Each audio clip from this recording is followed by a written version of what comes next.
Y me vino a la mente una anécdota que cuentan de Winston Churchill. Dicen que Winston Churchill en alguna ocasión lo invitaron así a dar una escuela en un colegio en Inglaterra, en una escuela de padres, y lo citaron a las 5 de la tarde, un poco como aquí, no eran 4:30, lo citaron a las 5, y de pronto eran las 5, y las 5:15, y las 5:30, y el señor Churchill, y la persona que lo invitó, pues se empezó a preocupar, y de pronto eran 5:45, el señor Churchill entra por la puerta, cruza, no había PowerPoint como ahorita tenemos, toma una silla, se sienta, ¿no? Se acomoda, y de pronto empieza a ver así al público, como yo los veo a ustedes, y dice: lo mejor que pueden hacer por sus hijos es darles una buena educación. Y habiendo dicho eso, se paró y se fue. Y los papás se quedaron así como, pues ¿de qué se trata, no? Lo esperé 15 minutos, se echó su rollo y se fue. Y bueno, pues un poco lo que les decía él, es que lo mejor cuando es breve, pues es mejor. O lo bueno cuando es breve es mejor. Churchill decía: es más fácil dirigir a una nación que educar a 4 hijos. Y algo sabría Churchill porque tuvo 5. Y entonces, pues un poco yo se los planteo aquí. ¿Quién tiene más de 2 hijos? ¿Cuántos tienen? 3. ¿Quién tiene 4? 4, ok. ¿Quién tiene 5? Ok, 4. Bueno, pues Churchill dice que lo que ustedes hacen es más difícil, decía, es más difícil que dirigir a una nación. Y hoy quiero reflexionar con ustedes 10 principios que podemos tomar en cuenta para la educación de nuestros hijos. ¿Por qué le quise llamar 10 principios? Pues porque cuando oímos la palabra principio, ¿a qué les suena? A ver, ayúdenme. Principio. Inicio. Exacto. ¿Qué más? Prioridad. ¿Qué más? La base. Ok. Pues ojalá que de alguna manera estos principios que vamos a reflexionar esta tarde, no es que sean los únicos, son los que mi esposo y yo quisimos compartir con ustedes el día de hoy, pero los quisimos poner un poco como un faro, ¿no? Porque como un faro, cuando está así en medio del mar y está en alguna isla, trata de guiarnos hacia algún lado, pues buscamos que de alguna manera estos 10 principios los puedan ayudar a ustedes como un faro, como una guía en la educación de sus hijos. ¿Y por qué este tema nos interesa mucho? Bueno, pues porque en México, hoy por hoy, hay un proceso muy acelerado de cambio en las estructuras familiares. Alguien diría, bueno, pues ¿a qué te refieres? Les doy 3 datos bien importantes. No sé si se ve bien mi gráfica por allá atrás. Bueno, estos son los matrimonios desde el año 2000. En el año 2000 teníamos casi 680,000 matrimonios en todo el país. En el año 2016, que es el último año al que está esta gráfica, tenemos 543,000 matrimonios. Es decir, en 18 años hemos perdido prácticamente un 25% de matrimonios. Esto se refiere solamente a las personas que se casan. Esta es una estadística del INEGI. Pero esto no es lo peor. No quiere decir, es decir, hay menos matrimonios. Lo que esto nos dice es que hoy por hoy hay mucho más jóvenes que no le apuestan al matrimonio, que le apuestan o a vivir solos, o a vivir en unión libre, o a lo mejor a vivir en una relación no estable. Esto no es lo más grave. De los poquitos matrimonios que hay, bueno, todavía no son poquitos, pero del 500,000 de matrimonios que se registran en el país, ¿qué creen? Vean cómo ha cambiado el número de divorcios. Esta estadística está al año 1980. En el año 1980, por cada 100 matrimonios había 4 divorcios. Bueno, pues a este año, al año 2016, por cada 100 matrimonios hay 25 divorcios. Esto no es para escandalizarnos, es una cuestión que existe, pero que sí tenemos que tener muy en cuenta. Hay menos matrimonios, estos pocos matrimonios se divorcian más, y además hay una mayor cantidad, o más bien hay una menor tasa de fecundidad. Otra vez, aquí les pongo una gráfica, esto es año 1980, en 1980 la tasa de fecundidad en México era de 4.84 hijos por mujer. Siempre que veo esto digo, bueno, ¿y quién tenía el .84? Pero bueno, 4.84 hijos en promedio. Hoy por hoy la tasa de fecundidad está en 2.2 hijos por mujer. Hay menos matrimonios, más divorcios y muy poquitos hijos, Y de estos poquitos hijos, fíjense cómo viven según el INEGI. Según el INEGI, más o menos, perdón, la dejo ver, sí, hay un 53%, 53.8% de hogares biparentales, es decir, más o menos la mitad de los niños viven con su papá y con su mamá. Hasta ahí muy bien, pero ¿qué creen? Que hay un 18% que solo vive o con su papá o con su mamá, 18%. Pero nos preocupa mucho este número que cada vez crece más, estos otros, porque en estos otros caben los hogares múltiples, es decir, cabe el niño que no vive ni con su papá ni con su mamá, el que vive con la abuelita, o muchos de estos hogares ampliados donde vive el compadre, la comadre, el tío o los hijos que viven con la mamá, que estas familias ampliadas, a su vez, cuando vemos las estadísticas, es donde vamos a encontrar mayores índices de violencia intrafamiliar y mayores índices de abuso en los niños. Ok, hasta aquí un poquito en este tema de cómo han cambiado las estructuras familiares. No solo eso, también la dinámica familiar ha cambiado, es decir, la estructura de la familia como la entendemos, de los últimos 20 años para acá ha cambiado muchísimo, pero también ha cambiado la forma en cómo nos relacionamos con nuestros hijos. Hay una estadística en España que dice que hoy por hoy los papás tienen solamente 8 minutos de diálogo con sus hijos al día. Ustedes cuentan, ahorita ya llevamos un poquito más de 12 minutos. Bueno, pues hoy por hoy hay quien nos dice que esto que hemos tenido de plática esta tarde es más de lo que un papá en promedio platica con sus hijos.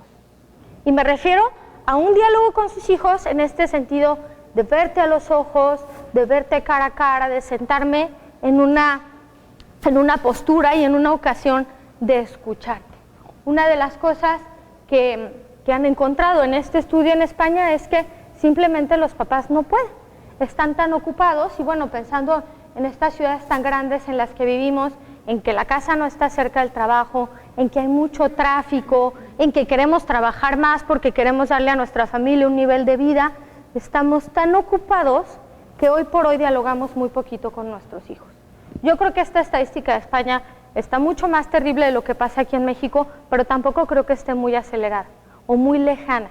Es decir, si nos ponemos a pensar de verdad cuánto tiempo de diálogo tenemos con nuestros hijos, mucho más allá del cómo te fue, qué tal la escuela, o ten tu desayuno, o que te vaya bien, o cuéntame nada más tu día y nos vamos en esta rutina, esto no creo que sea mucho más allá de los 8 minutos. Bueno, no solo eso.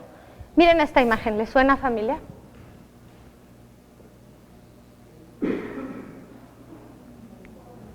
Bueno, hoy por hoy es cada vez más común. ¿No les pasa que vamos a un restaurante quizá a comer y nos encontramos en la mesa de al lado a una familia de 4 o de 3 o de 5 y está cada quien con su celular?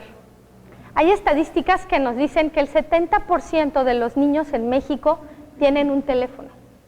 El 70% de los niños a partir de 6 años. Y no solo eso, el 80% de los niños a partir de 6 años tiene acceso a Internet. Imagínense la cantidad de información que los niños tienen. Y claro, por eso esto está cambiando la dinámica familiar. Ya no hay solamente diálogo, hay un diálogo en el que tenemos por en medio este aparatito que nos está distrayendo. ¿Qué otra cosa está cambiando la dinámica familiar? Niños dictadores. Dice una amiga mía que esta generación, la nuestra, es la generación de la obediencia. Porque fuimos los últimos que obedecieron a sus padres y los primeros que obedecen a sus hijos.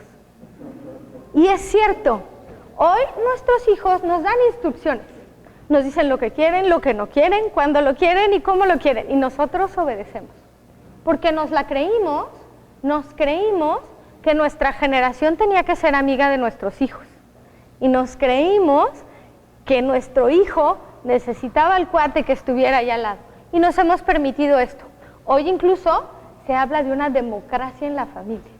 Imagínense qué cosa, ¿no? O sea, el hijo tiene el mismo voto y la misma voz que yo, su papá, en casa, como si un niño pudiera decidir lo que es mejor para él. Pero hoy incluso se habla de eso. Y claro, tenemos a estos niños dictadores. ¿Qué más tenemos? ¿Qué más ha cambiado de la dinámica familiar? Bueno, pues si no les suena familiar, esto cada vez lo encontramos más en educación. Antes, nos encontrábamos que si el niño sacaba malas notas, pues los papás le decían, a ver, mi rey, ponte a estudiar. Hoy, el gran responsable no es aquí el bodoque, sino la maestra. Si al niño le va mal en la escuela, los papás, y digo no los papás de aquí, ustedes están aquí, y no quiero ser la que se les va a los papás que están aquí, pero muchos papás creemos que si el niño no le está yendo bien, la maestra tiene la culpa, porque tiene la obligación de entretenerlo, de enseñarlo, de tratarlo bien, de educarlo, porque claro, para eso pago una buena escuela, y entonces si pago una buena escuela, ahí me lo tienen que educar. Y nos la hemos creído. Y finalmente, nos hemos creído un poco esta caricatura. Nos hemos creído que las personas pueden ser sustituidas por la tecnología, aquí las piernas, aquí el cerebro, que es una computadora, que el contacto humano puede ser sustituido por la tecnología, y entonces ya no es necesario vernos las caras porque tenemos un teléfono. Nos hemos creído que toda la cultura tiene que ver con lo hippie, con la cultura de la muerte. Nos hemos creído que los valores morales no son más que basura. Nos hemos creído que el prójimo a quien debo de amar soy yo mismo.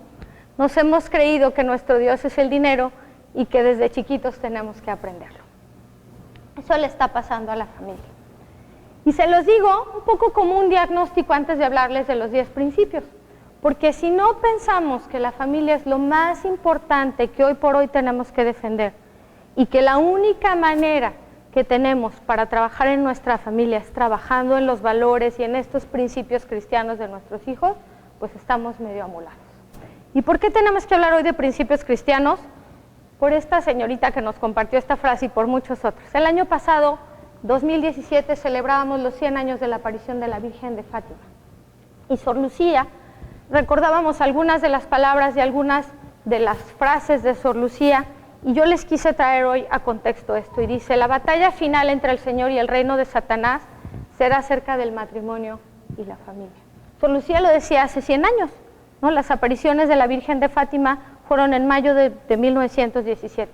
Pues hoy, 100 años después, pareciera que esta frase toma mucho mayor relevancia, porque vemos por todos lados los ataques a la familia desde el lado de las leyes, vemos por todos lados los ataques a la familia en lo que le quieren enseñar a nuestros hijos a la escuela, y en esta pérdida y en este desgaste de las estructuras familiares.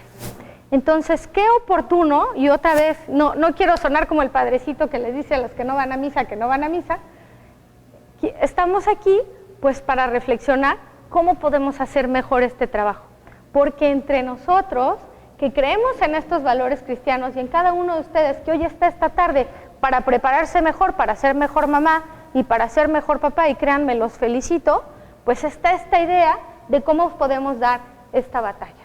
Y esta batalla entre el Señor y Satanás, y desde luego que estamos del lado del Señor, pues tenemos que darla muy preparados, tenemos que tener cada vez más herramientas. Y por eso hemos querido compartirles 10 principios, que a lo mejor no son muchos, pero que si podemos vivir estos 10 en familia bien, yo creo que ya estamos un poco del otro lado. ¿Y cómo les quise preparar estos principios? Bueno, pues se los preparamos a través de cuadros. ¿Alguien aquí le gusta la pintura? ¿Sí? ¿Pintas? ¿Ale? Un poquito. Al hermano José le gusta, nadie más. Bueno, espero que disfruten mis cuadros porque me van a ayudar a criticarlos. Se trata de que esta tarde le hagamos un poco a los críticos de arte y un poco aprendamos a ver qué encontramos en estas obras de arte, porque cuando ustedes las vean, que estoy segura que en algún momento las van a volver a ver, me gustaría que se acordaran de esta charla que estamos teniendo esta tarde. Entonces, hablando de los principios, pues vamos al primer principio, que es situarse en estado de gratitud. Esta no es una pintura, es una fotografía. ¿Qué ven ahí? Ayúdenme a describirla. Un señor dando gracias por los alimentos. ¿Perdón? Una Biblia, ¿sí? Que no era una Biblia, era un libro de oraciones, pero justamente le preguntaban al autor que por qué la había puesto ahí. ¿Qué más ven ahí? ¿Perdón? Un anciano. Comida. Esta fotografía fue tomada en 1918. Parece cuadro no es una fotografía. El autor, que es Eric Enstrom, era un fotógrafo muy conocido en su momento en el estado de Minnesota. De hecho, esta fotografía está en el espacio central del gobierno del estado de Minnesota. Si ustedes algún día van por ahí y visitan digamos el palacio municipal, ahí se la van a encontrar, así la original en grandota. Y el autor quiso representar justamente el sentido de la gratitud. ¿Qué hizo el autor? Se encontró a esta persona que era un indigente que estaba en la calle, le pidió que posara para él. Y quiso representar cómo teniendo muy poquito, si se fijan, este señor no tiene aquí más que un pan y un platito de sopa, que no se ve una sopa, que más bien parece agua de calcetín, la verdad, no se ve así como súper buena, y le puso un libro de oraciones. Y quiso representar cómo con muy poco podemos ser agradecidos. Entonces, primer principio que me gustaría compartirles para sus hijos el día de hoy, ser agradecidos. Suena algo muy chistoso. Cuando los niños son chiquitos siempre le decimos, ¿ya le diste las gracias a tu abuelita? ¿Ya le diste las gracias a tu tío? Y entonces así, ¿no? Les estamos por ahí diciéndole las gracias. Pero después, cuando crecen, muchas veces nuestros hijos se les olvida ser agradecidos. Y no es que sean unos ingratos, no, no. Más bien, se nos olvida dar las gracias por las cosas pequeñitas de la vida. A veces se nos olvida dar las gracias por estos ventiladores que nos echan un poquito de aire, se nos olvida dar las gracias por aquí, se nos olvida dar las gracias por los hermanos que nos acompañan haciendo comunidad. Es decir, estas cosas que se vuelven cotidianas, al ser cotidianas de pronto pierden el efecto de dar las gracias. Entonces, pues primer principio que me gustaría llevarlos un poquito a la reflexión con sus hijos es el tema de la gratitud. Y aquí una siguiente imagen. ¿Qué ven en este cuadro?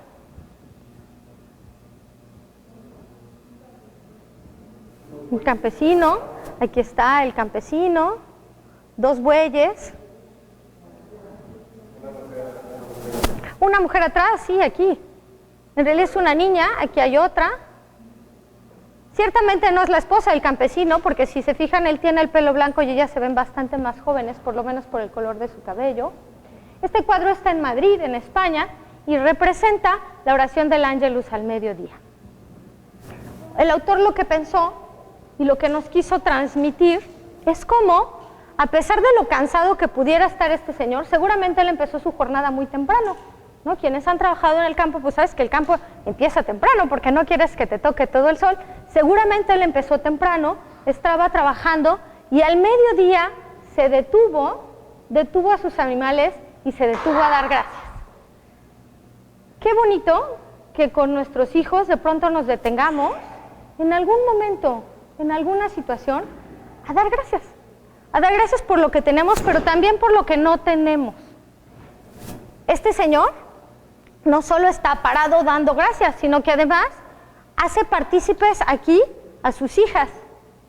Una de ellas trae algo de comer, es decir, el trabajo no es solo de él, el trabajo es de todos. Y todos se detienen a dar gracias. Y con este primer principio les quiero dar algunas ideas. Para cada uno de los principios les traje algo que mi esposo y yo le denominamos caja de herramientas. Y aquí está la primera caja de herramientas. ¿Cómo aterrizamos esta parte de la gratitud? 3 ideas. Primero, ¿por qué no que sus hijos tengan un pequeño negocio para valorar lo que cuesta el dinero? Hablando del sentido de la gratitud, no solamente no somos agradecidos, sino ¿qué tal que a nuestros hijos les pongamos a lo mejor un pequeño negocio, lo que quieran? Pónganlos a vender dulces en la puerta de su casa, pónganle a lavarle los coches al vecino, pónganle a barrerle la cochera a la señora de enfrente. Pero este pequeño negocio, si sus hijos lo hacen no solamente como una primera vez o como una única vez cuando se quieren comprar esa muñeca o ese celular o ese carrito, que eso está muy bien, pero cuando lo hacemos de alguna manera como un hábito, nuestros hijos se van a dar cuenta de lo que cuesta ganar el dinero. Nosotros tal vez sí sabemos porque tenemos ya más años trabajando, pero ellos no, y hay que ayudarlos. Para ser agradecidos hay que saber lo que cuesta. Una segunda idea, y no quiere decir que lo tengan que hacer todo, son solo algunas ideas que les quiero compartir, ustedes sabrán lo que quieren tomar. Una segunda idea, ¿por qué no poner en nuestra casa un mural de agradecimiento? No sé si a alguien se le ha ocurrido que a lo mejor así entrando a su casa pueden poner un pequeño pizarrón y en ese pequeño pizarrón pueden poner al ladito estos post-its que ahora hay o unas hojas de color y pueden, cuando sus chicos entren del colegio o cuando antes de salir de la casa, pueden poner alguna notita. Hoy quiero agradecer esto o hoy quiero agradecer por esto. Y ese mural de agradecimiento van a ver, porque cada vez que entren o que salgan por la puerta, le va a ayudar a su hijo pues a saber que tiene que estar agradecido por lo que tiene. Incluso ustedes pueden transmitirle, oye, ¿qué cosa que no tienes quieres dar gracias? Y a lo mejor se dan gracias, aprenden a dar gracias, oye, qué bueno pues que no nos fuimos a aquel viaje, o qué bueno que no hicimos tal cosa. Siguiente cosa, ¿por qué no poner a lo mejor una bitácora de logros dentro de este mural de agradecimiento, si es que lo ponen, o a lo mejor por ahí pegado en el refrigerador quieren poner una hojita donde sus hijos apunten los logros de la semana? Mi hija, cuando le va bien en un examen, llega y apunta, hoy me fue bien en el examen. Y entonces, al ver sus logros, ella se acuerda que hay cosas muy buenas en su vida, que aunque ya se le olvidaron porque fueron hace una semana o hace 2, se acuerda que hay que dar gracias por eso, que siempre hay cosas por las que dar gracias. Y bueno, finalmente, rezar el Ángelus. Yo no sé si alguien por aquí tiene este hábito a lo mejor de ponerle una alarmita a su celular, pero a lo mejor lo podemos hacer, ponerle una alarmita y a las 12 dejar de hacer lo que estamos haciendo. Quien no pueda a las 12, a lo mejor a las 3 de la tarde o a la hora que sea, pero a lo que los quiero invitar cuando hablo de situarse en un estado de gratitud con sus hijos, es a tener este hábito de hacer alguna pausa durante el día solamente para dar las gracias. Y porque no sé si luego nos damos cuenta, pero nuestros hijos están tan acostumbrados a estar vivos, a tener papás, a tener amigos, que a veces se les olvida dar las gracias. Hasta aquí el primer principio. ¿Por aquí alguna idea? Bueno, nos vamos al segundo principio. El segundo principio se refiere a reconocer la dignidad de la persona. Alguien diría, pues es bastante obvio. Pero a ver, ayúdenme. Aquí otra obra de arte, seguramente esta la conocen muchos. ¿Qué ven ahí?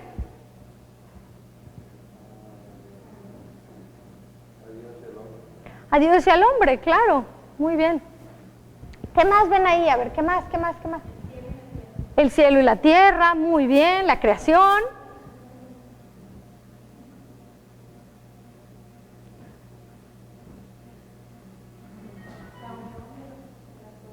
La unión, claro, ¿tu nombre? Ceci.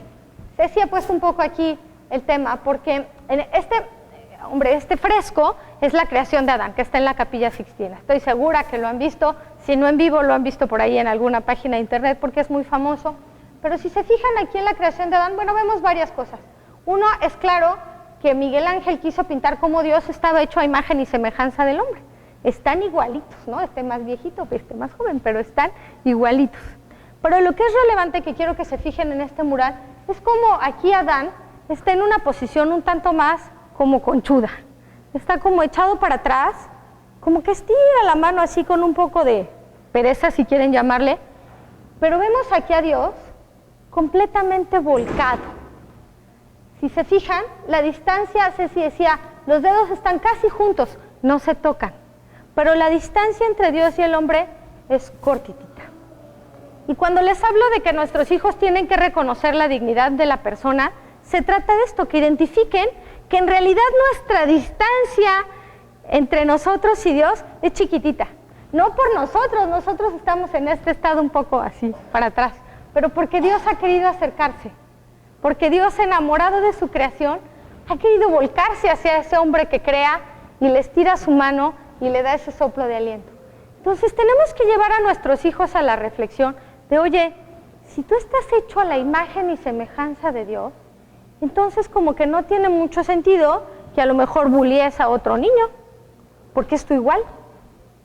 Como que si estás hecho a la imagen y semejanza de Dios, entonces no tendría mucho sentido que te pelees con tu amiguito, porque resulta que él también lo hizo Dios. Como que resulta que no tiene mucho sentido que critiques al compañero porque te cae gordo, o porque llega tarde, o porque es sucio, o por lo que ustedes quieran. Pero no te hace entonces mucho sentido, porque va a resultar que lo que digas del otro un poco también lo dices de ti mismo, porque él también está hecho a imagen y semejanza de Dios. Entonces, cuando nuestros hijos descubren que estamos hechos a imagen y semejanza de Dios, les empieza a hacer clic, sentido aquí, que no somos frutos del azar, que estamos en el plan de Dios desde toda la eternidad, que nos pensó y nos amó desde toda la eternidad y que estamos aquí por un plan perfecto. Y entonces esto se enlaza perfectamente con la gratitud, porque estamos agradecidos por lo que somos y por lo que no somos, porque sabemos que este plan está puesto por Dios desde toda la eternidad. Y por eso hablamos de que pues no somos unos chimpancés con suerte, de pronto no es que hayamos surgido así como una chispa, ni nuestra vida es una ruleta. Hoy los chavos, yo trabajo mucho con jóvenes, y hoy los chavos creen muchísimo en los horóscopos, creen muchísimo en el zodiaco, creen muchísimo en muchas de estas cosas del azar, la ruleta, juegan mucho a la ruleta, mucho a las cartas, algunos juegan incluso a la ouija, y entonces de pronto pues pareciera, ¿no? Algunos van a que les lean la mano, algunos creen en el tarot, en el café. Esto no hace sentido. Si estamos hechos a imagen y semejanza de Dios, no somos fruto del azar, nuestra vida está perfectamente diseñada desde toda la eternidad. Y nuestros hijos tienen que tener eso clarísimo si es que no lo tienen. Tú estás hecho a imagen y semejanza de Dios y Él tiene un plan perfecto para ti y tienes que confiar, porque Él sabe que estás en sus manos. Tú tienes que saber que estás en manos de Dios y abandonarte ahí. Entonces, pues en ese sentido, dejemos un poco que nuestros niños lo crean. Y aquí nuestra caja de herramientas para este segundo principio. Primero, yo no sé si lo hemos reflexionado, pero ¿qué tanto tratamos al personal que trabaja con nosotros de forma humana y cristiana?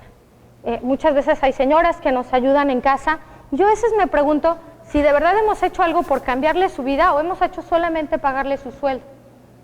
Hombre, les digo a mis alumnos, ya pagar un sueldo justo ya es una gran cosa, eso está muy bien, pero no es suficiente, porque para los que somos verdaderamente cristianos, nosotros diríamos, oye, yo tengo que hacer algo para hacer mejor la vida de esta persona que no tuvo las mismas oportunidades que yo. Entonces, primer caja de herramientas para nuestros hijos, enseñarlos a que traten a las personas de servicio de forma humana y cristiana. Hay muchos chicos, hoy por hoy yo lo veo en la escuela de mis hijos, que no se saben el nombre del personal de servicio, que no se saben el nombre del chofer del camión, que no se saben el nombre de la persona que barre su escuela, o que muchas veces no muestran dignidad por la persona que está limpiando los baños. Nuestros hijos no pueden ser de esos, tienen que ser los primeros conscientes en que esa persona, ese compañerito o esa persona mayor que está frente a mí es igual de digna que yo porque está hecha a imagen y semejanza de Dios. Segunda caja de herramientas, ¿por qué no les planteamos a nuestros hijos que traten bien a alguna persona que sufre bullying? Hombre, nosotros también sufrimos bullying, eso no es nada nuevo. El problema es que con la tecnología, hoy lo que pasa en una escuela se sabe en todo el país, ¿no es cierto? Hace poco veíamos este caso de un chico en Cancún que golpeó a una chica y se sabe en todo el país, y así podríamos mencionar muchísimos casos de bullying, porque no trabajamos con nuestros hijos en que no solamente no sean los buleadores, eso quizá, estoy segura, aquí hay papás que se preocupan por sus hijos, estoy segura que sus hijos no son los buleadores, pero qué tal que además vamos un paso más allá y le decimos, oye, no solo tú no eres buleador, tienes que ofrecerle tu amistad a ese niño o a esa niña que alguien lo está buleando. Y tienes que hacer algo por defenderlo y tienes que hacer algo por resolver las injusticias, ¿no está bien? Trabajemos con nuestros hijos también eso, porque en eso está el que ellos entiendan la dignidad humana. Y por último, ¿por qué no trabajamos como familia la virtud de la benedicencia? Hoy por hoy estamos muy acostumbrados a criticar al otro y a hablar mal del otro. Y estoy segura que lo hacemos en casa, incluso hasta de los profesores. Y decimos, es que esta maestra es una hija, o este profesor no hace tal, o resulta que este compañerito, y criticamos con mucha facilidad al compañerito, al papá, a la mamá, a la maestra, a veces con razón, nadie está diciendo que los otros sean blancas palomitas, pero el tema es que tenemos que enseñar a nuestros hijos a hablar bien de los otros.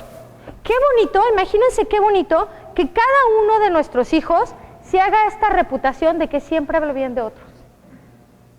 Que siempre, el otro día mi hija me decía, mamá, es que esta niña siempre es positiva y siempre le haya el lado bueno a todas. Y dije, qué maravilla, ojalá que eso alguien lo pueda decir de mi hija.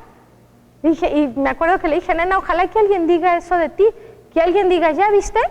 Que Fernanda siempre es la niña que habla bien de otros, que nunca habla mal de nadie. Entonces, trabajemos eso con nuestros hijos. Cuando escuchen a sus hijos criticar a alguien o hablar mal de alguien, bueno, primero, desde luego, no lo hagan ustedes, porque los hijos lo aprenden en casa. Pero si ustedes ya no hablan mal de alguien, Cuando ustedes los oigan hablar mal de alguien, dile, oye, tienes razón, ¿no? Nadie a lo mejor mete las manos al fuego por esa persona, pero a ver, ¿qué cosa buena le puedes encontrar a esta persona a la que estás criticando? ¿Qué cosa buena tiene? ¿Cómo podemos hablar bien de él o de ella? Y van a ver cómo eso va a hacer que sus hijos automáticamente vean la realidad distinta, mucho más positiva, mucho más propositiva. ¿Hasta aquí vamos bien? Vale, pues vamos al tercer principio. El tercer principio es en busca de sentido. Este cuadro me gusta mucho. ¿Qué ven por ahí?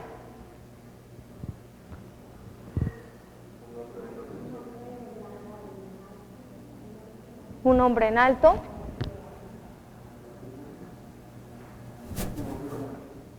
Un hombre en la cumbre, en la cima, ¿no? Tiene un poco así como el mundo a sus pies. Muchas nubes. ¿Parece qué? Al pico norte. ¿Al pico norte? Al pico norte.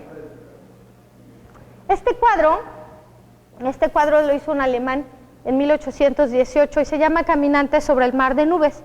Hace referencia a una persona que justamente está parada en la cima, de espaldas, está pues en la parte más alta, se ve que escaló, que caminó, con un traje bastante elegante, me parece, para haber caminado tanto, ¿no? Un poco como que esa parte está chistosa, pero lo que es curioso es, él está viendo al horizonte y un poco lo que nos deja ver es que no sabe después qué sigue.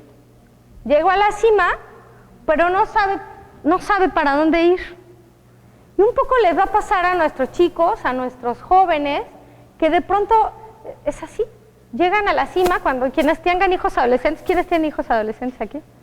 Bueno, ¿no? Ustedes me van a entender. Pero se sienten un poco en la cima, ¿a poco no? El mundo les queda corto.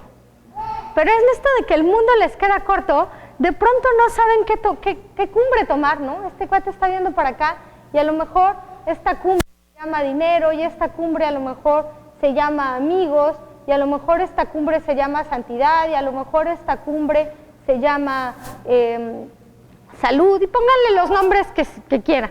Pero muchas veces algunas de estas cumbres no están exactamente una al lado del otro. Es más, hay algunas que medio se excluyen. Y así están a veces nuestros hijos. De pronto no tienen un sentido. De pronto no saben para dónde ir. Hace poco leí una estadística de los sicarios del narcotráfico. El narcotráfico recluta sicarios, fíjense qué increíble, recluta niños a los 9 años. A los 9 años se los empiezan a jalar para que estén dentro de las casas de seguridad y pues vigilando a las personas secuestradas o vigilando la mercancía, la droga, las armas, están ahí. Más o menos a los 12 años los mandan a la calle a que les llaman lo que llaman, a que hagan lo que se llama halcones, ¿no? Que estén viendo si llega la policía, si llega el ejército y entonces pues que avisen a los demás qué cosa hay para que no los cachen a todos. Y más o menos a los 16 o a los 17 los mandan con un arma a matar al equipo contrario, ¿no? Al capo o al cartel enemigo. Y la vida de estos chicos sicarios no dura más allá de los 18 o 19 años. El promedio de edad de un niño sicario son 18 años. Y las estadísticas dicen que el narco recluta más o menos 30,000 niños al año. Yo no sé si alguien se imagina lo que es esta cantidad, pero 30,000 niños, pues es casi el doble de la universidad en la que yo trabajo. O sea, toda la universidad en la que yo estoy, 2 veces. Bueno, pues de ese tamaño es la falta de sentido de vida en los chicos. Hay chicos que hoy por 3,000 pesos están dispuestos a arriesgar su vida. Y a lo mejor ustedes pensarán, bueno, gracias a Dios el mío no está en esa situación. Sí, estoy segura que no, porque ustedes están aquí. Pero muchos chavos hoy en día tampoco tienen un gran sentido de vida. Muchos chavos hoy pueden arriesgar su vida en estos challenges que hay, ¿no? El Kiki Challenge, ¿sí han visto el Kiki Challenge? Cómo se paran ahí abajo de un coche a bailar y el coche se les va y casi que los atropella. Hay un challenge que se trata de aguantar la respiración hasta que pierdas el conocimiento. ¿Qué sentido de vida tiene un chico que es capaz de arriesgar su vida en estos retos? Evidentemente, pues no hay mucho sentido de vida. Y para quienes estamos hoy aquí y para quienes tenemos fe, pues sabemos que el sentido de vida se llama Cristo, ¿no? Él nos lo dijo, yo soy el camino, la verdad y la vida. ¿Y qué más quisiéramos? Que el sentido de vida de cada uno de nuestros hijos sea Cristo mismo. Que diga nuestro hijo, el camino que quiero seguir, mi ideal de vida, el ideal al que estoy aspirando, se llama Cristo. Y es que lo que pasa es que muchas veces nuestra escalera de valores está trastocada. ¿Por qué nuestros hijos no tienen un sentido de vida? Pues porque no le hemos dado a nuestra escalera de valores, o ellos como están, tal vez nosotros sí, pero quizá no se los hemos podido transmitir del todo, una escalera de valores en que los valores estén en su verdadero sentido. María Pliego, que es una filósofa mexicana de la Universidad Panamericana, dice que los valores espirituales deben de estar en primer lugar de nuestra escala de valores. Y muchas veces, si ahorita le preguntáramos a cada uno de nuestros hijos, pues no estoy tan segura que dijera que su vida espiritual es lo más importante. Tal vez sí, y los felicito. Pero tal vez si les preguntamos y les decimos, oye, ¿qué es lo importante para ti? Y que un chico nos dijera, Dios para mí es lo más importante y nunca falto a misa los domingos y cuando puedo estar en adoración, estoy en adoración. Bueno, pues nuestros hijos tendrían que tener bien clara esta escala de valores. En el número 1, los valores espirituales. Después los valores morales. Sí, la honestidad, sí, la sinceridad, hablar con la verdad, etcétera. Después, fíjense, y hasta tercer lugar, los valores intelectuales. Hoy por hoy los papás estamos tan preocupados porque nuestro hijo hable también inglés, también alemán, también francés, que de pronto nos concentramos tanto en lo intelectual y le apostamos tanto a lo intelectual que dejamos lo espiritual un poco de lado. Los valores sociales, de pronto los papás queremos, y está bien, es humano, que nuestros hijos sean el más popular en la escuela, el que tenga más amigos, el que siempre lo inviten a las fiestas, eso es humano. Pero este valor social no puede estar por encima del espiritual. Y hasta después vienen sí los estéticos, ¿no? El estar muy guapo, y el físico, el cuidar nuestro cuerpo y vestirnos bonito, y los materiales, el tener una casa preciosa y un coche hermoso y vestirnos bien. Eso está muy bien, no está mal, pero que estos valores estén en ese orden. Porque el problema está cuando los valores no están en ese orden. Porque entonces es cuando nuestros hijos no tienen un sentido de vida y empiezan a perderse. ¿Me estoy explicando? Muy bien, pues vámonos a la caja de herramientas. La caja de herramientas para este tercer valor de encontrar un sentido de vida se refiere a elaborar un decálogo familiar. ¿Alguien aquí tiene un decálogo familiar? Los 10 principios de su familia. Muy bien, pues aquí un primer reto quizá. A lo mejor no 10, pero a ver, ¿qué principios quieren plantearles a sus hijos que gobiernen su familia? ¿A poco no está bonito? Que cada uno diga, oye hijo, ¿por qué no escribimos nuestro decálogo, nuestros principios? Hoy en las empresas, oímos que las empresas tienen sus valores, su misión, su visión. Eso está padrísimo, pero lo tienen las empresas y nosotros en nuestra familia, ¿por qué no? ¿Qué tal con un decálogo? ¿Qué tal? ¿Por qué no escribir nuestra visión de familia? Para quienes a lo mejor están metidos en este tema de estrategia y de empresa, hoy por hoy las empresas todas tienen su visión. Nos dicen cómo se ven las empresas de aquí a 10 años, ¿no? De aquí a 15. ¿Por qué no tener una visión de nuestra familia? ¿Cómo vemos a nuestra familia en 5 años, o en 10, o en 15?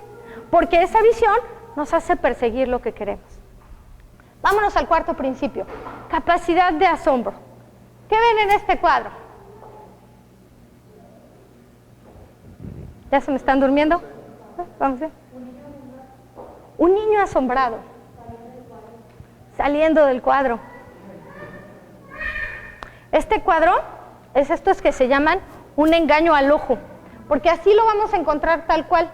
Este marco del cuadro está de hecho pintado sobre el lienzo. Lo que el autor nos quiso hacer notar es que es como un niño huyendo de algo. Hay un fondo negro, no sabemos qué hay atrás, no sabemos de qué huye, pero vean el tamaño de sus ojos. Está sorprendido. Hoy por hoy, nuestros hijos tienen poca capacidad de asombro. Fuimos con mi hija, perdón que les hable de mi hija, pero son las anécdotas que tengo. Fuimos con mi hija a Disney hace poco y de pronto está ya en la noche, el castillo, empiezan los fuegos artificiales y sale campanita y toca así el cling, ¿no? El castillo, Y bueno, su madre estaba muerta de emoción y yo, mira hija, campanita. Y mi hija chiquita, 5 o 6 años, me dice, mamá, ¿no le estás viendo el alambre? Bueno, su pobre madre le partió el corazón, desde luego. Pero me quedé pensando, nuestros hijos tienen poca capacidad de asombro, porque viven en un entorno muy tecnológico. Nuestros hijos hoy por hoy están acostumbrados a la tecnología, ya no les sorprende que puedas conectarte con alguien que está en China en un instante. Y a nosotros mismos ya no, o sea, la tecnología ya no nos sorprende. Ya no nos sorprende que hoy podamos tener un reloj que nos mide nuestras pulsaciones cardíacas y que si de pronto nuestro corazón tiene un problema se lo manda a nuestro cardiólogo y ya no estiramos la pata, ¿no? Eso está increíble, pero esta capacidad de asombro la están perdiendo nuestros hijos. ¿Por qué? Porque se acostumbran cada vez más a vivir la realidad cotidiana. Todo es cotidiano. Y miren esta frase que les quise compartir. Dice, la capacidad de asombro nos permite ir más allá de lo evidente en apariencia para captar las preguntas radicales que se esconden en esas experiencias cotidianas. Es decir, cuando nos asombramos, nos desacostumbramos de la rutina y nos permite, el asombrarnos, nos permite ir viendo más allá. Cuando uno ya no se asombra de algo, nuestra conciencia se relaja. Si yo ya no me asombro de que hace unas semanas se encontraron 2 trailers en Saltillo en Guadalajara, llenos de cuerpos de personas, si yo ya no me asombro de eso, mi conciencia está completamente relajada. Si yo ya no me asombro de que ayer mataron a 6 jóvenes en Guanajuato y que en todo el día de ayer hubo 21 muertos en Guanajuato, entonces algo le está pasando a mi conciencia. Y miren, es que la conciencia es como si fuera un músculo. Todos los que hacemos ejercicio decimos, cuando un músculo no se usa, ¿qué le pasa? Se atrofia. Pues así es la conciencia. Si no usamos nuestra conciencia en esta capacidad de asombro, de sorprendernos por lo que está pasando a nuestro alrededor, y no solo lo malo, sino también lo bueno, ¿no? Es decir, asombrarnos por un sol maravilloso, asombrarnos por la lluvia, asombrarnos por un programa de televisión hermoso que estemos viendo, asombrarnos porque nuestro abuelito siga con vida. Tenemos que acostumbrar a nuestros hijos a que se asombren. ¿A poco no? Porque al asombrarse, su conciencia se afina. Así como el músculo que no se usa se atrofia, pues el que se usa mucho se afina. Y nosotros queremos que nuestros hijos tengan una conciencia muy fina, muy delicada, porque queremos que aprendan a valorar lo que les rodea. Queremos que aprendan a valorar lo que está con ellos y lo que forma parte de su vida cotidiana. No como cotidiana, sino como maravillosa. Entonces fíjense el orden que llevamos. Gratitud, ¿no? ¿Cuál era el segundo? ¿Se acuerdan? Ok. ¿El tercero era? Muy bien, sentido de vida. Y llegamos entonces a la capacidad de asombro. Y aquí la caja de herramientas. No sé si sus hijos a lo mejor toquen un instrumento o pinten. Aquí a Ale que le gustaba la pintura. Pero si no, ¿por qué no les desarrollan esta capacidad artística? Capacidad de asombro. La pintura, la música, nos desarrolla mucho esta conciencia, la parte artística de sorprendernos de lo que existe. ¿Por qué no? Buscamos a lo mejor en una reunión quincenal platicar los problemas que tenemos. A veces, lo sé, no queremos compartirles nuestros problemas a nuestros hijos, pero vieran que nuestros hijos a veces son los que tienen mayor sensibilidad frente a eso.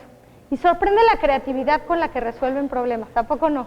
Le planteas tu problema a tu hijo, ¿lo ven a veces tan fácil? O lo resuelven con tal creatividad que tú dices, hombre, ¿cómo no se me ocurrió?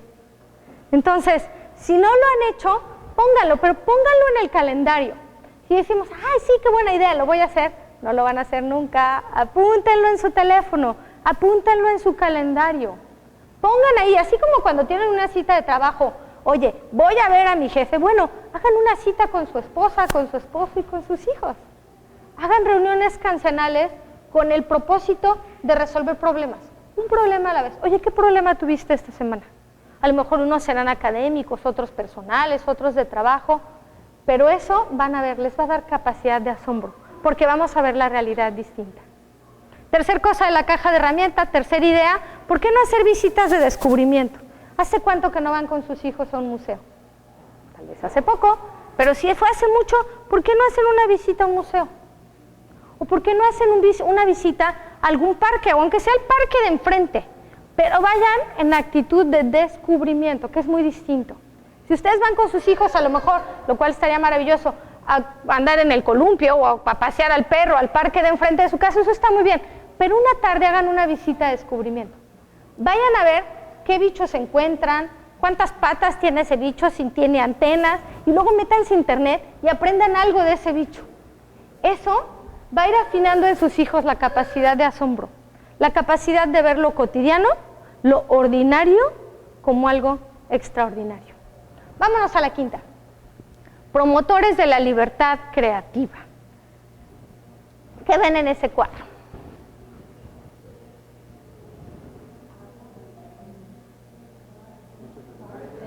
Estrellas. Barcos, sin duda, cada una de estas luces. Barcos por aquí. ¿Qué es esto? El mar como espejo. El mar como espejo. Lo distorsiona un poco. El mar distorsiona, el agua distorsiona lo que hay, pero trata de reflejar la imagen. Reflejo. ¿Perdón? ¿Está una persona aquí? ¿Por aquí? No, más bien como que va en una lancha. Sí, un poco. Está flotando. Este cuadro es de Vincent Van Gogh. Van Gogh dicen que esta era la vista que él tenía desde un cuarto que rentaba y que por eso se le ocurrió pintarlo. Se llama La noche estrellada sobre el Ródano. Y este cuadro lo seleccionamos para hablar de este tema de la libertad creativa. Porque de alguna manera, así como usted decía, señor, nuestra vida refleja lo que somos. Nuestra vida refleja lo que llevamos dentro. Y como un barquito, pues nuestra vida decide hacia dónde va a navegar. La libertad creativa es un término que hace referencia no solo a ser libres, sino a ir más allá de la libertad. Es decir, nuestros hijos saben que son libres, saben que a lo mejor hoy pueden salir con sus amigos o a lo mejor están aquí afuera jugando, pero la libertad creativa va más allá. Es tomar tu libertad para escoger de lo bueno lo mejor. En esta siguiente lámina les puse una frase de Aristóteles. ¿Alguien me quiere ayudar a leerla? Ya he hablado mucho yo. Yo. Vale. Los hombres son arqueros que buscan el blanco de su vida. Vivir como hombre significa elegir un blanco y apuntar hacia él con todas las fuerzas, pues no ordenar la vida a un fin es señal de gran necedad. Gracias.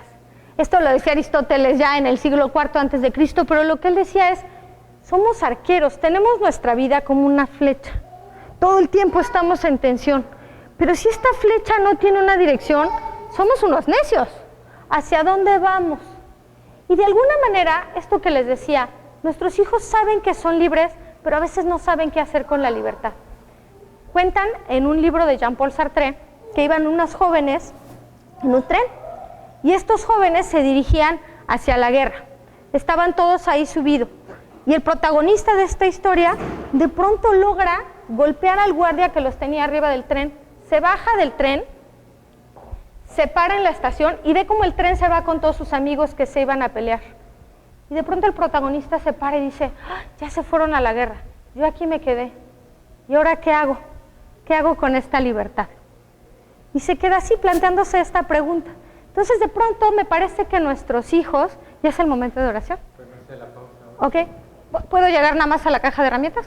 Vale, ok. De pronto pareciera que nuestros hijos, dentro de esta libertad, no son capaces de tomar la libertad a sí mismos y saber hacia dónde dirigirla. Porque lo que tenemos que enseñarles a nuestros hijos es, sí, desde luego, tenemos libertad, pero esta libertad siempre va de la mano de la responsabilidad, porque nuestra primera responsabilidad es nuestra alma, y esa alma tiene que llegar al cielo. Entonces tenemos que ser capaces de dar nuestra alma por lo que más vale. No solamente ser libres, es una libertad que es capaz de sacrificar todo lo que tiene por lo que sabe que es mejor, ¿no? Aquí los hermanos que han consagrado sus vidas, pues a lo mejor alguien diría, hombre, sacrificaron su libertad o sacrificaron su tiempo. Pues no, fueron capaces de entregar su libertad en este sentido creativo, de elegir de lo bueno lo mejor. Y la caja de herramientas, bueno, primero, si sus hijos no tienen límites, es importantísimo, primero, establecer límites. Si alguien tiene algún chiquito muy berrinchudo o algún chiquito que hace mucho su voluntad, bueno, primer cosa, para la libertad creativa, tenemos que tener límites. Aunque duela, aunque dejemos de ser sus amigos, aunque de pronto dejemos de obedecerlos, no importa, ¿no? O sea, primer cosa, establecer límites. Después, ¿por qué no analizar en familia la vida de santos? No sé cuántos de ustedes se han sentado con sus hijos a leer la vida del santo de su nombre. Si su hijo se llama Juan o Fernando o Luis o del santo que quieran, lean la vida del santo de su hijo y encuentren qué aciertos tuvieron, qué errores tuvieron y qué consecuencias tuvieron. De esta manera vamos otra vez afinando más la conciencia de nuestros hijos en decir, a ver, qué vale la pena y qué no. Bueno, pues hasta aquí. Y bueno, nos vamos al sexto. El sexto es forjadores de carácter. Ahora ya no es un cuadro, ahora es una escultura. Y esta escultura, como la ven, está un poco o más bien no está terminada de abajo. ¿La ven? ¿Qué más ven en la escultura? Se está forjando a sí mismo. Gracias. ¿Tu nombre? Ramón. Esta escultura la hizo Rodin y así está. O sea, no es que le hayan tomado una foto antes de que la terminara. La escultura está así. Es una persona, se llama el aprendiz, porque es una persona que se está forjando a sí mismo. Rodin decía que el escultor debe de dar 2 pasos atrás, ver su obra y ver lo que le falta. Que así tendríamos que hacer nosotros en nuestra vida. Ver nuestra vida, dar 2 pasos atrás y ver lo que le falta. Nuestros hijos tendrían que tener esta capacidad de verse a sí mismos y verse a sí mismos como que ellos mismos son una obra de arte y ellos mismos tienen que forjar su carácter. Rodin decía que el martillo es la voluntad y el cincel es nuestra inteligencia. La voluntad es esto que tenemos que estar constantemente. Nuestros hijos tienen que aprender a trabajar la voluntad. Yo soy súper inconstante, pero nuestros hijos tienen que trabajar en la constancia, en decir, oye, si quiero ser virtuoso, si quiero ser bueno en matemáticas, pues tengo que darle duro a las matemáticas todos los días. Si quiero ser bueno en la oración, pues tengo que hacer oración diario, no hay otra, ¿no? La voluntad es este mazo o este martillo que tiene que estar dando duro ahí todos los días. Y el cincel es nuestra inteligencia. ¿Por qué? Porque el golpe no cae en cualquier lado. No se trata de darle así a lo que sea. Se trata de dar el punto certero. Nuestra inteligencia tiene que guiar a nuestros hijos a tomar las mejores decisiones. Nosotros los tenemos que ayudar, y aquí me voy a saltar una lámina. Tenemos que ayudar a nuestros hijos a trabajar con su inteligencia, es decir, tenemos que ayudarlos a desarrollar criterio, a discernir cuando tengan que irse con sus amigos o tengan que estudiar para un examen. Tenemos que ayudarlos a discernir cuando no quieren venir a misa porque quieran quedarse en la casa a ver televisión. Tenemos que ayudarlos a, con su inteligencia, formar criterio. Pero también tenemos que ayudarlos a forjar su voluntad, a ser fuertes. ¿Por qué? Porque la vida cuesta. Nada en esta vida es fácil y mucho menos las cosas que valen la pena. Es más, lo que no vale la pena es lo que no cuesta trabajo. Entonces, de pronto, si alguien llega con nuestros hijos y les ofrece dinero fácil o un trabajo fácil y no tienen bien forjada su voluntad, pues es muy probable que caigan. Entonces, tenemos que trabajar con ellos. Su inteligencia, su voluntad y de por medio el carácter se forma con la afectividad. Nuestros hijos van a ver en nosotros el amor de sus papás. Van a ver cómo el papá trata a la mamá y cómo la mamá trata al papá. Y ahí es donde aprenden, esa es su mejor escuela. Pero el único lugar donde pueden forjar su carácter es su casa. Y la trabajan con el ejemplo de sus papás. Nada más patético que esto. ¿Alguien, su hijo, tiene su cuarto así? Bueno, pues el orden externo es un reflejo del orden interno. Si el cuarto está así, ¿no? Que de pronto está así, que no encuentro un alfiler y te dicen, mamá, no hagas nada, yo sé dónde tengo mis cosas. Hombre, de pronto no pasa nada, pero el orden externo es un reflejo del orden interno. Si nuestros hijos están acostumbrados a vivir así, es probable que internamente tampoco tengan un orden. Es probable que internamente también se desvelen estudiando. Es probable que también esta escala de valores de la que hablábamos no esté en el orden que debiera. Entonces, ayudemos a nuestros hijos a trabajar en su inteligencia y en su voluntad. Eso se refuerza en casa.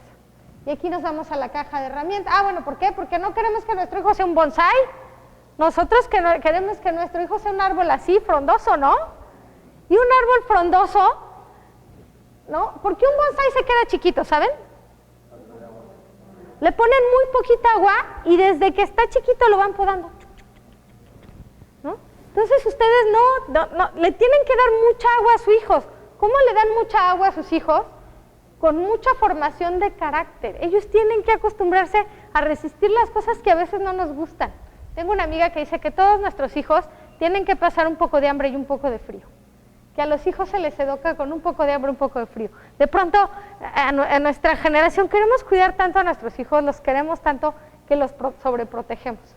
No se preocupen si pasan un poco de hambre, un poco de frío, si de pronto se van a un campamento donde no comen bien, si de pronto se los llevan por ahí donde de pronto tienen un poco de miedo en la noche. Hombre, no pasa nada. Eso les ayuda a fortalecer su carácter y eso, como el bonsái, hace que no los podemos de chiquito, hace que crezcan grandotes y fuertes.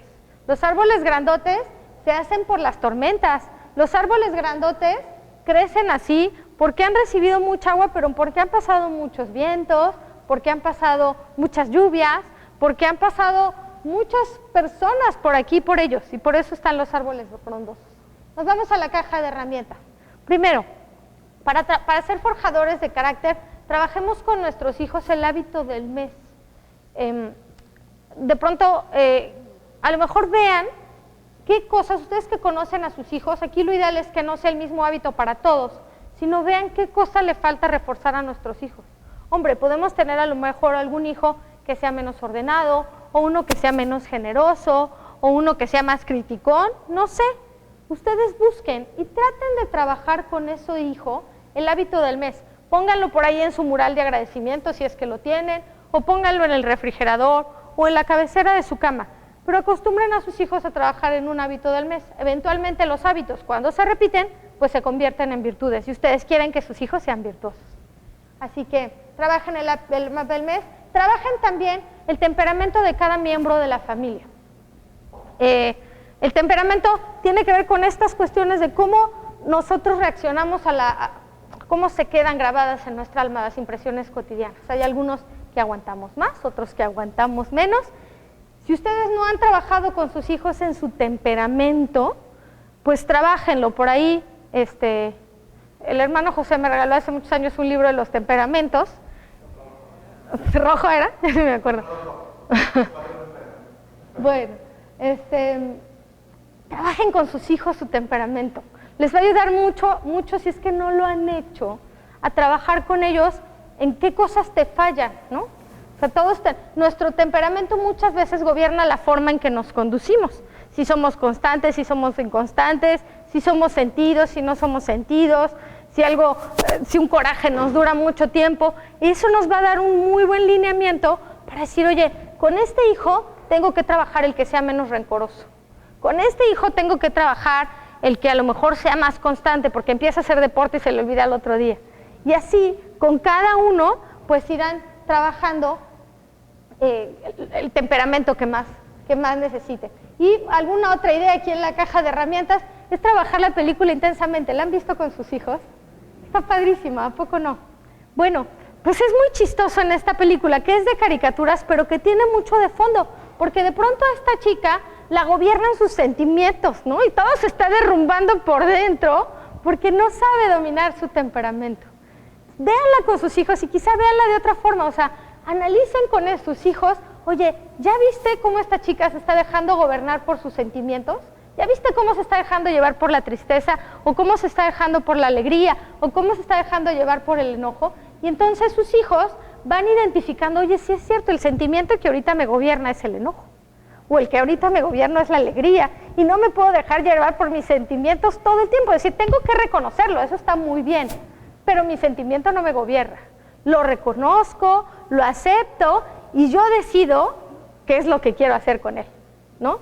Y bueno, pues si no la han visto, esa película está quizá para niños chiquitos, quienes tengan adolescentes, quizá a lo mejor no les interese tanto, pero ciertamente, bueno, pues otro elemento hay más dentro de la caja de herramientas. Nos vamos al 7. Abiertos al encuentro. Se me hace que la imagen no se ve muy bien, pero ¿qué ven en este cuadro? Un abrazo. Un abrazo. El autor, Safet Sek, es un autor bosnio que vivió la guerra en su país, salió de su país por la guerra y vive actualmente en Italia, y es un autor de este estilo modernista, impresionista, y toma este ejemplo de un abrazo para hacernos notar cómo nuestros hijos tienen que estar abiertos al encuentro de otros. Muchas veces nuestros hijos no están abiertos a conocer a otros. Dicen, pues yo ya tengo mis amiguitos, yo ya tengo a mis cuates, o el vecinito no me cae bien, y no nos abrimos al encuentro de otro. Hoy por hoy necesitamos un país que dialogue, necesitamos que nuestros hijos estén acostumbrados a dialogar con el otro y a encontrarse con el otro y a asombrarse de lo bien del otro. ¿Quién ha estado por aquí en Roma?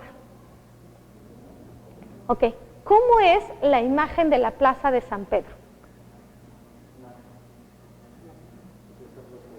Unos brazos, miren. Son unos brazos.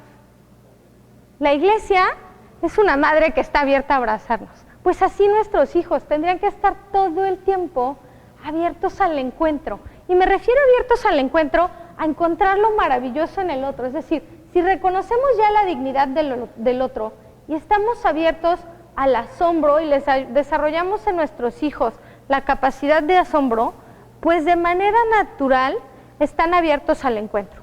Hay un autor español que se llama José Ángel Ajejas que dice que muchas veces vivimos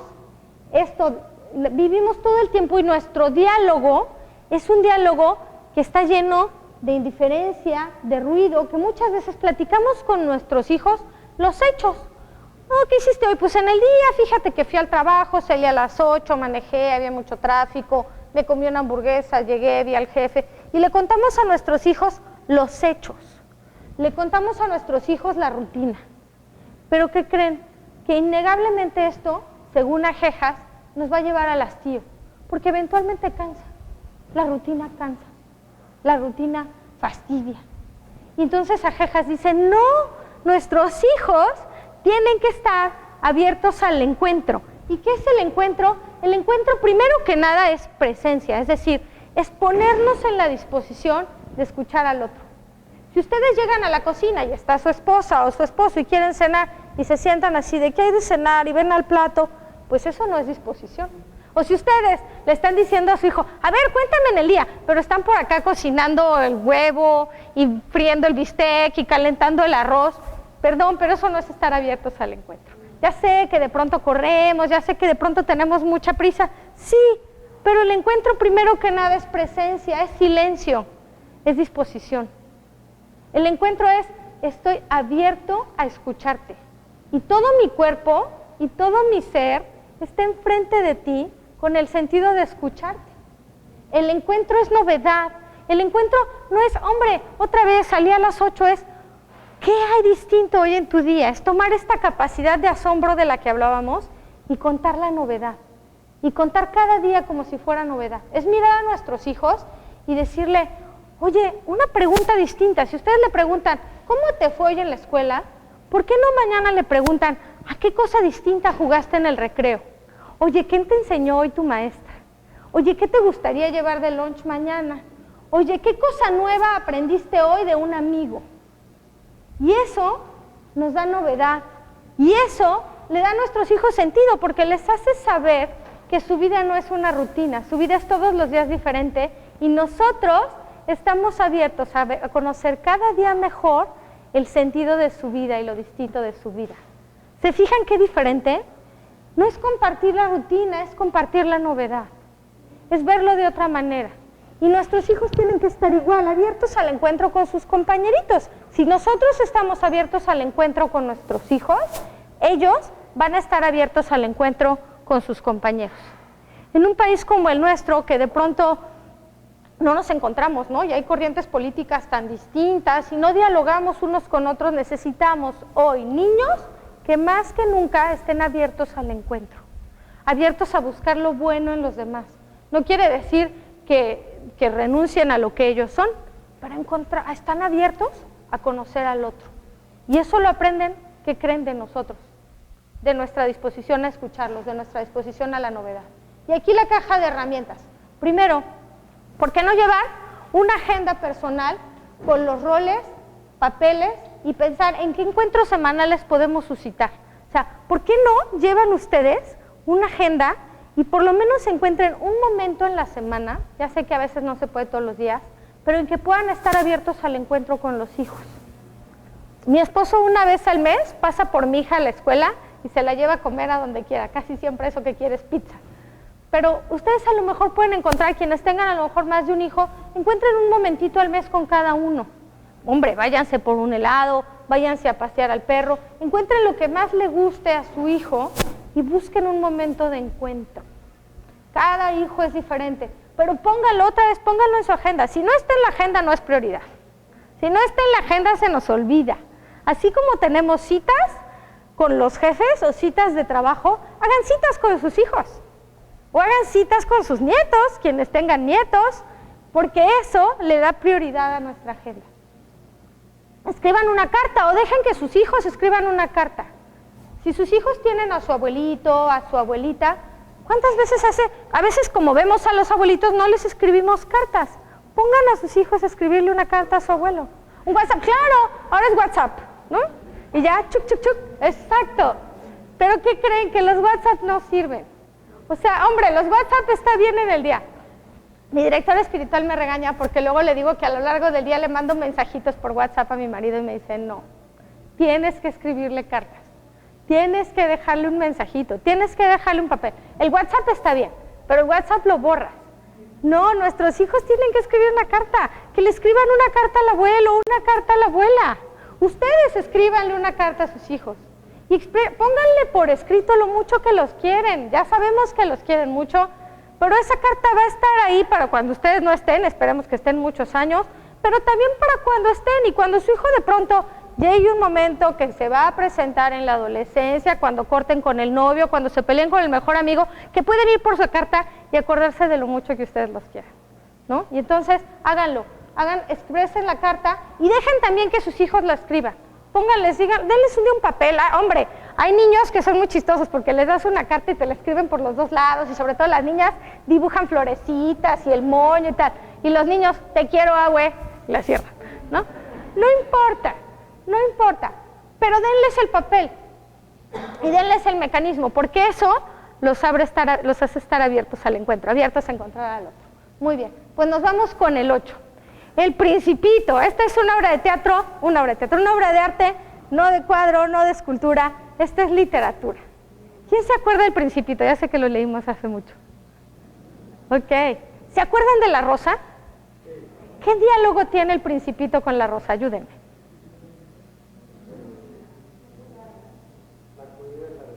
La cuida, la riega. Y recorre todos los mundos. Hay un diálogo muy particular. De pronto el Principito se acerca a su rosa y le dice, Rosa, te quiero. Y entonces la rosa, le dice, Rosa, te amo. Ya se me fue mi chiste. Rosa, te amo. Y la rosa le contesta y le dice, sí, yo también te quiero. Y entonces el Principito le dice, no es lo mismo. No es lo mismo. Y después cuando el Principito recorre los mundos, llega y se encuentra al zorro y el zorro le hace ver que su rosa no es única, que hay muchas rosas. Y el Principito dice, sí hay muchas rosas, pero yo solo puedo dar la vida por una. Nuestros hijos tienen que tener una razón por la cual puedan dar la vida, tienen que tener su rosa. O sea, nuestros hijos tienen que tener enfrente algo que digan, esta es mi rosa. Y que su rosa se llame, idealmente diríamos que su rosa se llame Cristo. Pero nuestros hijos tienen que tener ahí su rosa y tienen que encontrar o tienen que desarrollar la capacidad de amar y de crear vínculos. Miren, hoy a nuestros hijos se les presenta un mundo de desvinculación. Nos vemos ante una realidad que nos invita a romper nuestras relaciones con todos. Nos invita a que cada vez más nosotros seamos el centro y nuestra felicidad sea lo más importante en lo individual. Si lo piensan, cuando se nos propone, por ejemplo, el aborto, nos proponen que lo más importante sea yo Y como lo más importante soy yo, el bebé que llevo dentro no es importante, lo importante es mi felicidad. Cuando se nos presenta la idea del matrimonio entre personas del mismo sexo, se nos plantea no lo más importante que es la familia, sino el yo como centro. Como yo soy lo más importante, me interesa mi felicidad y el amor de esta persona, aunque eso le dé al traste a las leyes de la familia. Esta desvinculación que hoy se nos presenta nos invita a romper los vínculos con todo, hasta los vínculos con la realidad. La teoría de género nos habla de que pues no soy mujer, no soy hombre, soy lo que yo escojo. Eso es romper un vínculo con la realidad. Hoy la realidad nos invita a romper los vínculos incluso con el vecino, es decir, entre más vivas tú solo mejor porque te va a alcanzar más dinero, ¿no? Entre menos hijos tengas, mejor porque vas a tener más dinero. Entre menos hijos tengas, mejor porque te va a alcanzar más el tiempo. Piensa en ti. Hoy si uno va con un psicólogo y de estas personas que muchas veces tienen que atravesar por un divorcio, muchas veces los psicólogos les proponen, piensa en ti, tienes que pensar más en ti. ¿Por qué? Porque vivimos en un mundo que nos invita mucho a romper vínculos, a desvincularnos. Pero lo serio de esta desvinculación es que al final la persona acaba sola, porque la persona es por naturaleza un ser social, estamos hechos para el otro, para darnos al otro. Así como el Principito decía, yo daría mi vida por el otro, estamos hechos para amar. Nuestra vida no tiene sentido si no es en relación con los otros. Entonces, cuando a nuestros hijos se les presentan todos estos modelos, que les presenta la televisión, que les presenta el internet, el Facebook, los medios de comunicación, las redes sociales, en el fondo los están invitando a que ellos sean lo más importante. Pero al ser lo más importante ellos, rompen vínculos con los demás y al final se van a encontrar más que solos. Aquí la caja de herramientas de esta parte de la desvinculación. Primero, ¿por qué no hacer un proyecto como familia que fortalezca vínculos? Trabajen en sus hijos o trabajen con sus hijos. Yo sé que ustedes a lo mejor ya lo hacen aquí con los hermanos y aquí ya tendríamos una palomita, pero ¿cómo van a trabajar para hacer mejor su comunidad? Y no tienen que ser cosas muy grandes, pero a lo mejor propónganse con sus hijos un día reforestar un parque, un día ayudarle a esa vecina que está viejita, un día ayudar al señor que tiene que cambiar los focos, en fin, a ustedes se les ocurrirá, pero desarrollen con sus hijos proyectos de vínculos, proyectos que fortalezcan la relación con las personas que están al lado de ustedes. Y después, otra idea también, está en construir narrativas positivas de nuestras relaciones familiares. Escriban sus historias. Yo sé que de pronto suena un poco soberbio, pero ¿por qué no escribir nuestra historia familiar? ¿Por qué no poner en un cuaderno las cosas bonitas que nos pasaron? ¿Por qué no escriben con sus hijos? Si un domingo la pasaron muy bien, escríbanlo, pongan en un cuaderno. Y estas narrativas familiares van haciendo vínculos. ¿Por qué? Porque les crea un vínculo con sus hijos, a sus hijos con ustedes, y después ese vínculo va a existir con sus nietos, y si escriben historias con los primos o con los tíos, van haciendo vínculos. Cuando uno escribe narrativas, desarrolla vínculos. Bueno, el 9, ya casi acabamos. ¿Hasta aquí alguna duda? ¿No? El 9, este me encanta. El 9 se llama vivir en actitud de peregrinaje. ¿Qué ven en esta imagen? Un peregrino. ¿Por qué le llamamos peregrino? Está en búsqueda de. Bueno, este autor Rosendo García le llama en el camino de vuelta, y sí, nos quiere presentar aquí a un hombre que va de regreso y que va en busca de. Nuestros hijos tienen que vivir en actitud de peregrinaje. No es solo una cuestión de tener o no tener, es decir, no es solo una cuestión de que nuestros hijos tengan muchas cosas, a lo mejor tienen muchos juguetes, pero vivir en actitud de peregrinaje es vivir en una actitud de desprendimiento. Muchas veces a nuestros hijos les cuesta mucho trabajo compartir y compartirse. O a nosotros nos cuesta trabajo compartir y compartirnos, nos cuesta trabajo compartir nuestro tiempo. Y también en algunas ocasiones, pues no confundimos lo necesario y lo superfluo. En algunas ocasiones tenemos de verdad más de lo que necesitamos. Yo soy muy acumuladora, tengo muchísimos tiliches. Y de pronto sí digo, ¿y todo esto lo necesito? Hace poco una amiguita de mi hija se fue a vivir a Canadá. Y me contaba su mamá que todo lo que se llevaron les cupo en una camioneta. Y dije, wow, qué maravilla. O sea, ¿cómo uno tendría que vivir más ligero? Nos llenamos a veces de muchas cosas que no son necesarias y a veces llenamos a nuestros hijos de muchas cosas que no son necesarias. A veces tendríamos que dejar a nuestros hijos que se desprendan de cosas. A veces quizá trabajamos solo para consumir más, no necesariamente para vivir mejor. A veces le damos demasiado tiempo a trabajar cuando, hombre, podríamos no trabajar tanto, y no estoy hablando de que seamos flojos, sino que de verdad nuestros hijos valoren lo que es importante en la vida. El problema de sustituir el ser por el tener es que este chiquito que está ahí parece más juguete que sus juguetes. Ya sé que aquí se ve un poco borroso, pero este chiquito está tan rodeado de juguetes que él parece un juguete más. Que no les pase eso a nuestros hijos no son un juguete más, ellos son lo importante. Que no estén acostumbrados a tener más de lo que necesitan. Y aquí la caja de herramientas, primero, pues no los llenemos de regalos, que valoren lo que tienen y que de pronto les cueste conseguir las cosas. Yo soy súper consentidora. Pues no lo seamos, ¿no? Nuestros hijos tienen que saber valorar lo que tienen, no los llenemos de regalos. Recordemos también el principio de la hipoteca social de los bienes. A ver, nosotros somos afortunados porque estamos aquí, porque tenemos una casa, porque tenemos que comer. Hay muchas personas que no lo son. Y tenemos que enseñar a nuestros hijos a ser compartidos. Y no solamente en lo que los sobra. Muchas veces, yo me acuerdo la primera vez que le dije a mi hija, oye, vamos a sacar algunos juguetes para donarlos. Me sacó la muñeca sin brazo y el mono sin ojo. Pues ya, ¿no? Eso estaba perfecto. Y cuando le dije, no, me tienes que dar ese que es el que más te gusta. Bueno, casi le da un ataque ahí. Pero eso es súper importante. O sea, nuestros hijos tienen que aprender a ser desprendidos. Enseñémosles a regalar. De pronto, pídanle a sus hijos que regalen algo que les cuesta. Si hay algo que les gusta mucho, pídenlo que lo regalen. Hombre, no les estoy diciendo que le quiten su juguete favorito, pero de pronto, sí, que tengan este sentido de que hay personas que son mucho menos afortunadas que ellos y que ellos sí que son muy afortunados. Y finalmente, y esta me encanta, ¿no? Imaginen y anhelen la presencia de Dios en el cielo. O sea, si nosotros cerramos nuestros ojos y nos vemos cómo estaríamos con Dios en el cielo, nos vamos a encontrar que no tenemos nada. O sea, no tenemos esa blusa que nos encanta, esa bolsa que está padrísima, esa casa hermosa que trabajamos con tanto trabajo, ese coche que nos compramos con tanto trabajo. Hombre, eso está bien, qué bueno, felicidades. Pero no lo tengamos como el centro de nuestros anhelos. Lo que tenemos que imaginar y nuestros hijos tienen que imaginar es cómo te ves en la presencia de Dios en el cielo.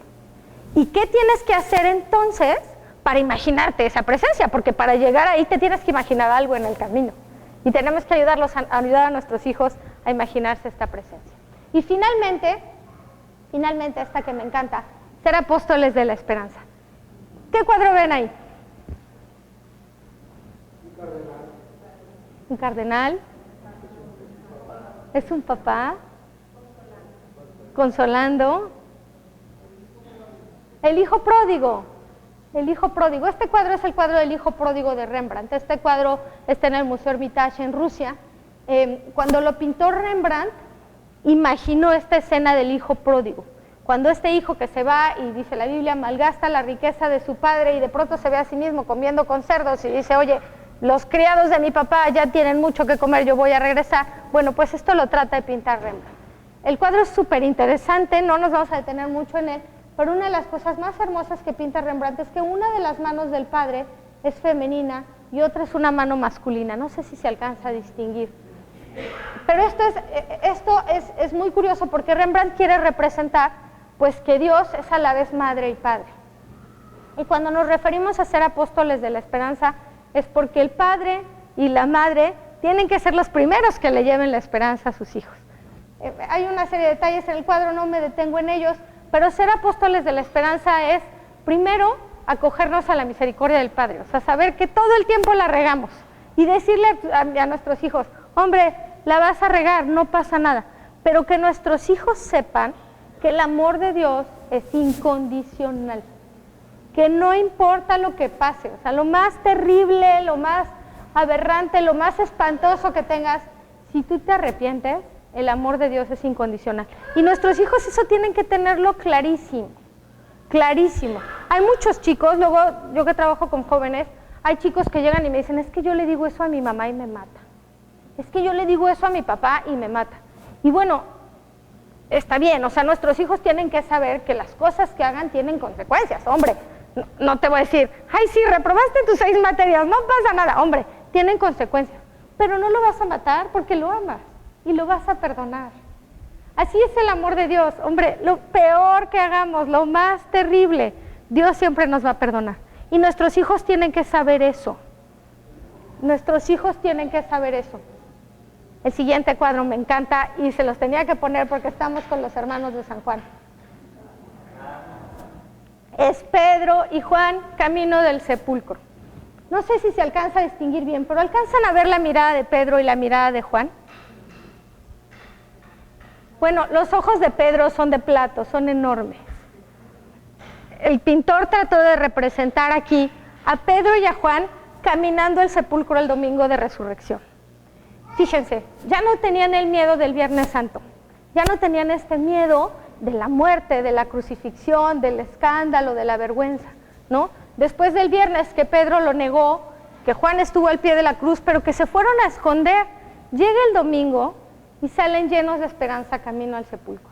Nuestros hijos tienen que vivir así, con esa mirada, con la mirada de ser testigos y apóstoles de la esperanza. Y tienen que serlo porque nosotros lo seamos. Nosotros tenemos que dar todo el tiempo testimonio de un Dios vivo. Hombre, ¿por qué a veces nuestros hijos no quieren venir a la iglesia? ¿O por qué encontramos a jóvenes que no quieren venir a la iglesia? ¿O por qué no están cercanos a la iglesia? Porque nosotros, sus papás, no hemos sabido dar este testimonio. Si alguien de nosotros hubiera podido ver la cara de Juan en el domingo de resurrección, hombre, no se nos olvida nunca. Así nuestros hijos tienen que ver en nosotros no el miedo, la esperanza. Tienen que dar ese testimonio de la resurrección, de que somos testigos de un Dios vivo, de un Cristo vivo. Entonces termino con esta que es la 10. Nuestros hijos tienen que ser todo el tiempo apóstoles de la esperanza. Frente a un mundo, volviendo al principio, que nos habla de que los matrimonios están mal, que la familia está mal, que la iglesia está mal, ¿no? Oímos por todos lados noticias que si los sacerdotes, que nos vuelven locos, nos da miedo. Pues no, tenemos que tener esperanza, porque ¿qué creen? Que estamos del lado del que ya ganó. Y lo único que podemos esperar es llegar con él hasta la batalla final. ¡Qué padre! O sea, nuestros hijos tienen que saber, oye, no importa lo que pase, ¿no? O sea, no importa que este mundo se plantee tan mal, no importa que mis amigos a lo mejor se burlen de mí porque voy a misa, no importa que a lo mejor pues yo sea de pronto el hazmerreír en mi escuela porque hablo de la iglesia y hablo de Dios y hablo de que yo sí voy a misa los domingos. Nuestros hijos tienen que ser apóstoles de la esperanza, porque tienen que tener esta mirada de esperanza por nosotros. Y tienen, ¿no? Y esta es mi última imagen, de alguna manera tienen que saber que nuestra vida es un constante camino de conversión y que su vida es un constante camino de conversión. Camino de conversión para dar testimonio de la esperanza, pero basado en 2 pilares. Primero, confiados de la misericordia de Dios, porque no importa cuánto la reguemos, no importa cuánto nos equivoquemos, ahí va a estar, ¿no? Dios es fiel, aunque a veces nosotros no seamos, nuestros hijos tienen que saber que Dios es fiel, pero tienen también nuestros hijos que ser incansables buscadores de la verdad, esta verdad que les da sentido a su vida, esta verdad que nuestros hijos van a decir, oye, en esto vale la pena dar mi vida, apoyados de la misericordia de Dios. Una última caja de herramientas. Si no lo han hecho, váyanse de misiones, váyanse de peregrinación. Si no lo han hecho, váyanse de misiones, es hermosísimo en Semana Santa. Si no pueden en Semana Santa, váyanse un día en el mes, váyanse un domingo. Y si no pueden irse a misiones comunitarias, hagan misiones en lo individual, en familia. Busquen una comunidad más pobre que ustedes o busquen una familia más pobre que ustedes y llévenle un domingo una despensa. Esas son misiones urbanas, hagan peregrinaciones en familia. Pongan un altar en la parte central de la casa. Si no tienen en su casa un lugar de oración, un altarcito, una virgen, pues pónganlo. Pero que sus hijos sepan que ese lugar es un lugar al cual pueden ir a cargar pila. estuvo maravilloso el momento de adoración que tuvimos ahorita, pero que sus hijos sepan que en su casa hay un lugar al que pueden ir a hacer adoración, porque a lo mejor no siempre pueden venir al Santísimo, hombre, que vengan todo lo que puedan, pero si no, pongan un altar en su casa. Y por último, vivan las fiestas cristianas con alegría y profundidad. ¿A qué me refiero? Muchas veces en la Navidad rezamos, pero hay otras fiestas cristianas que son hermosísimas y que nos ayudan a dar testimonio de nuestra fe. No sé, Corpus Christi, el aniversario de las apariciones de Fátima, el 12 de diciembre, la Virgen de Guadalupe. Hagan una fiesta en su casa. Es decir, estas fiestas cristianas son un motivo, como cuando es un cumpleaños en la casa, son un motivo de alegría y de unión familiar. Otra vez tomemos esta capacidad de asombro, esta gratitud, este sentido de vida y seamos apóstoles de la esperanza. Inviten a un vecino, oye, hoy es 12 de diciembre, vamos a hacer una fiesta, se los van a ver a lo mejor medio raro, pero ya después van a decir, esto es una parte de dar testimonio de la esperanza. Y termino con esta frase de Lewis. Lewis es el autor de las Crónicas de Narnia, y un libro muy hermoso que si sus hijos adolescentes no lo han leído, dénselos a leer, se llama Cartas del Diablo a su sobrino. Es buenísimo, les va a hacer mucho sentido a los jóvenes, y por eso termino con esta frase. Lewis dice, se comienza a ser cristiano cuando uno dice, yo ya no puedo. Es decir, uno es verdaderamente cristiano cuando se abandona completamente a la misericordia de Dios y dice, Señor, no tengo más que esto, pero estoy confiada de tu plan y te encomiendo a mis hijos y te encomiendo mi vida y me acojo a tu misericordia. Así que bueno, pues muchas gracias y estoy a sus órdenes.